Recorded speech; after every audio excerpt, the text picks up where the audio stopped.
Thank you so much. Our next speaker is Trent. So Trent, he is from Ocean Protocol. Trent is a veteran in both AI and Web3. He has worked in AI since late 90s, and he's been working Web3 since early 2010s. And he's been working in both AI and Web3 since 2017. He knows how to stay ahead of the game, and that's why he co-founded Ocean Protocol, which builds the tools to level the playing field around data and AI. Trent will be talking about private user profile in Dapps and via the wallet and data NFTs. So welcome, Trent. Hi there. Thanks for having me, and thanks everyone for joining today to learn about what I'm going to teach here. I'm not going to talk about the whole Ocean platform broadly.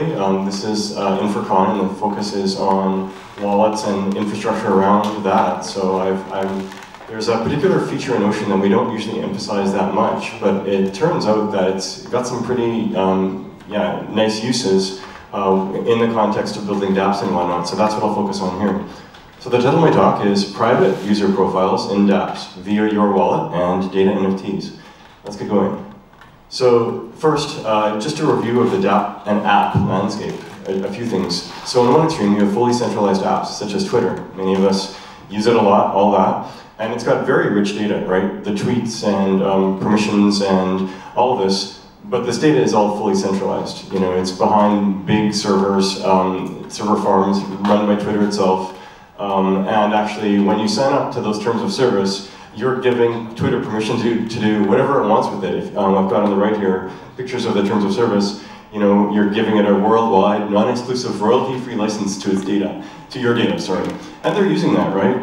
For example, monetizing it to train their own large language models, AI models, right? And anyone else who's trying to do that, Twitter is going after and suing because they basically claimed it as their data, which is interesting. But nonetheless, this is one app, Extreme, right? And it's a very good user experience overall if you use Twitter and stuff, generally speaking. Opposite extreme is something like Uniswap, especially say Uniswap v2, fully decentralized, and it doesn't know that much about you, right? You connect your wallet, and what does it know? On the right it says, basically, it sees your address, your account balance, activity. That data you might not want others to know about too. So the privacy needs, just like in Twitter too, right? If you're doing private DMs to someone else, you don't want the world to see that. So how do you reconcile these things, right? And what we would really like is to have apps, Dapps, that are decentralized and richer data, you know, to the level of richness of Twitter or Telegram or otherwise, right? That are on-chain and encrypted, you know, persistent information across the board. And when I'm talking about the data, right, within Web2 land and prior, there are databases. This is a big thing, right? There's SQL databases and NoSQL databases. SQL is tables, NoSQL is typically key value stores, or maybe hierarchies of that, JSON style, or maybe graph databases. So those are the two main types, SQL and NoSQL. And wouldn't that be cool to get into Web3? And there is work on this. There's some really nice work. There's databases being built on top. There's data feeds. I see Joel is out there. Hi, Joel from Ceramic. You guys are doing great work too. And this is actually even applicable to that. So what I'm going to talk about is something that kind of fell out of our work in Ocean that is useful immediately now to any of you who are builders who want Dapps that are like this. And it's not only immediately useful, we've had builders building on it, people in the Ocean ecosystem who've known about it. So probably a great example of Dapp is something called dsites. You can go to dsites.ai. I'll log in with your Web3 wallet, and you can create a profile with your name and other information.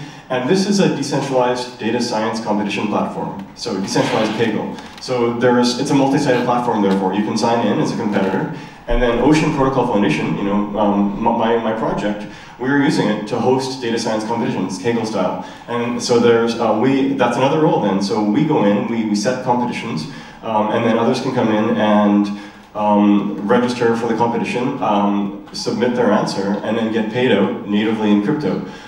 Here's the cool thing. So there's a lot of information, right? Metadata about the competition itself, what the parameters are, etc., the submission, all of this. But this is all on-chain. Guess what, though? A lot of it is encrypted. How did they do that, right?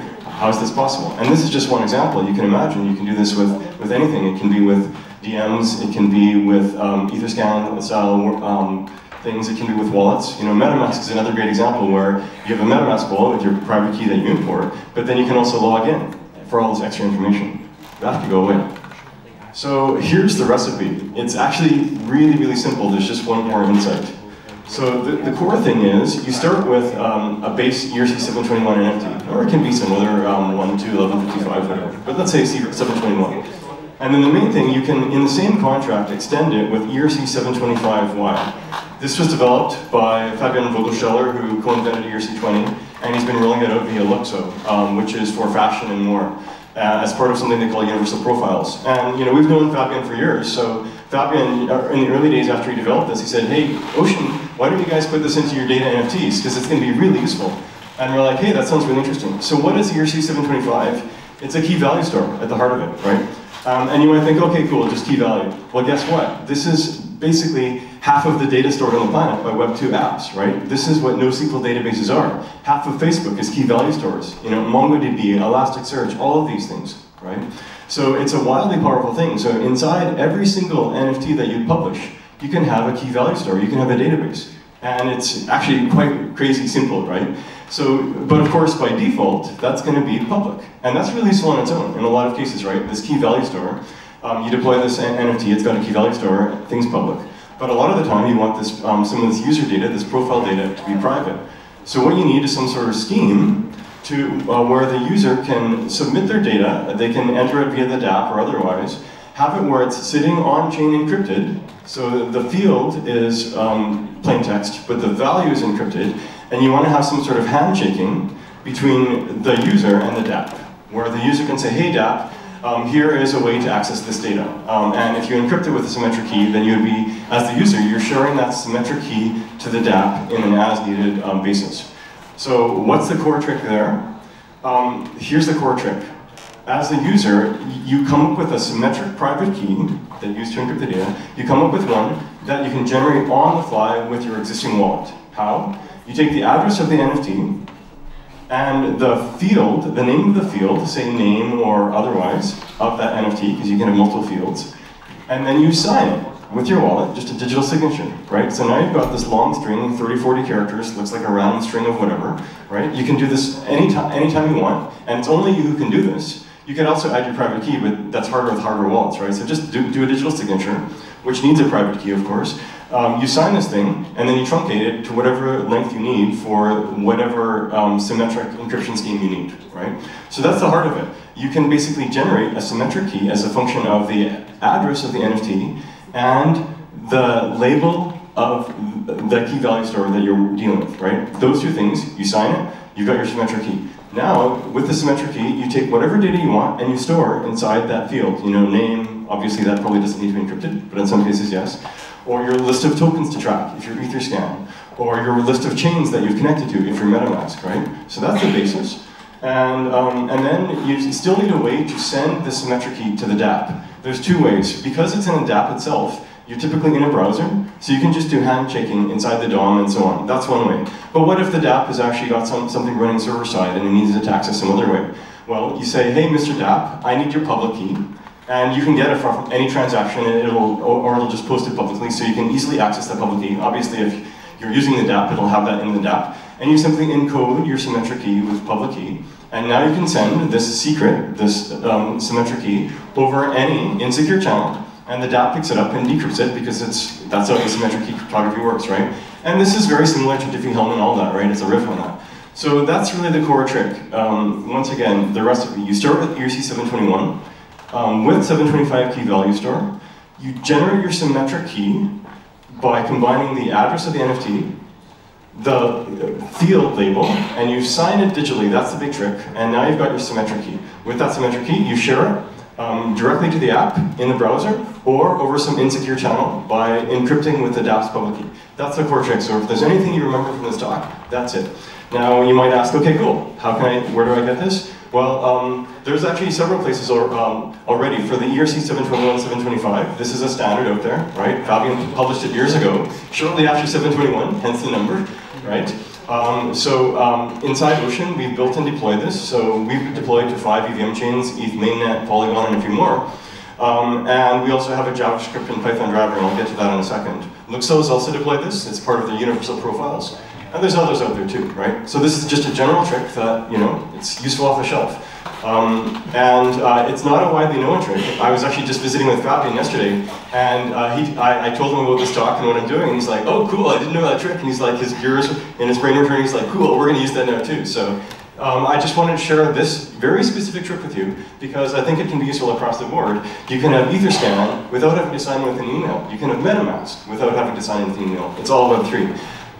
So let's keep going. So here's an example in Python. First of all, an example with just plain text key value store. You publish the data NFT. In Python, we have a Python driver, right? So you do an import of Ocean and all that. And we have something called data NFT factory. You just call create. You sign with your local account. You pass in the name and the symbol, and you're good to go. And you can pass in more metadata all you want as well. Then you add in the key value pair. For example here, it's an AI example, my multi-layer perceptron, that's the key or the label.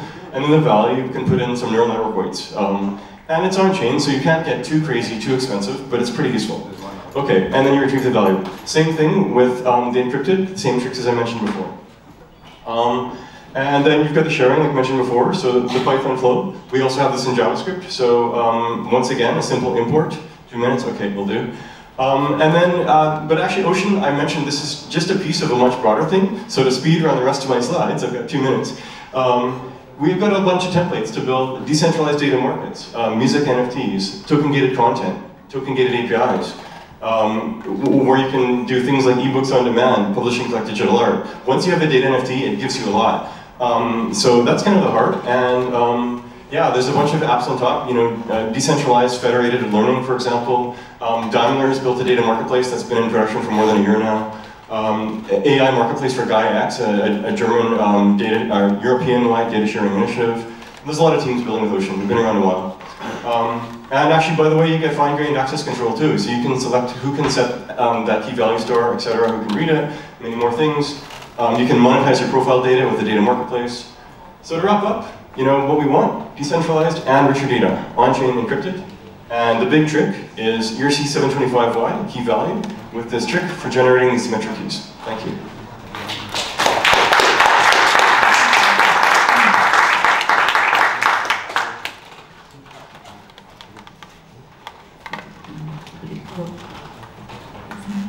Thank you so much, Trent. Any questions? Any questions for Trent? Oh, yes. Can you go back to that slide showing the customers that you have, and can you kind of just give a quick overview of what they're doing with it? Sure. So overall, Ocean is more than just these profile NFTs, right? So top left, Eccentric, they are basically, they started off as, using Ocean for their own internal data sharing, sort of like SAP, but instead of a keyring that your sysadmin manages, you can have a hardware wallet, multi-sig, way more secure, right? So Ocean, basically the heart of Ocean is tokenizing data and access control around that. Algovera, these guys, they're deep into AI, Web3, and they've been building several things in Ocean. For example, an LLM data marketplace. They're working with us on a new product around prediction.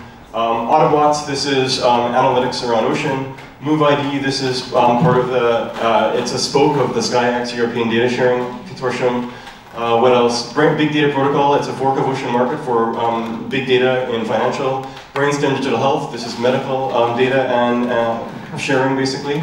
The previous speaker talked about bringing data, compute next to the data internally. Ocean has something to support that called compute to data, so it makes it really easy for enterprises to adopt. Because then the data never leaves the premises, you keep your privacy, all of that, and you can actually use tokens to manage it all. So maybe that's just a quick survey of the first few. So it's a pretty healthy, happy ecosystem, and yeah, it's quite open. So docs.oceanprotocol.com to learn more. Thanks. Thank you so much. Thank you, Trent, for such an amazing, informative session.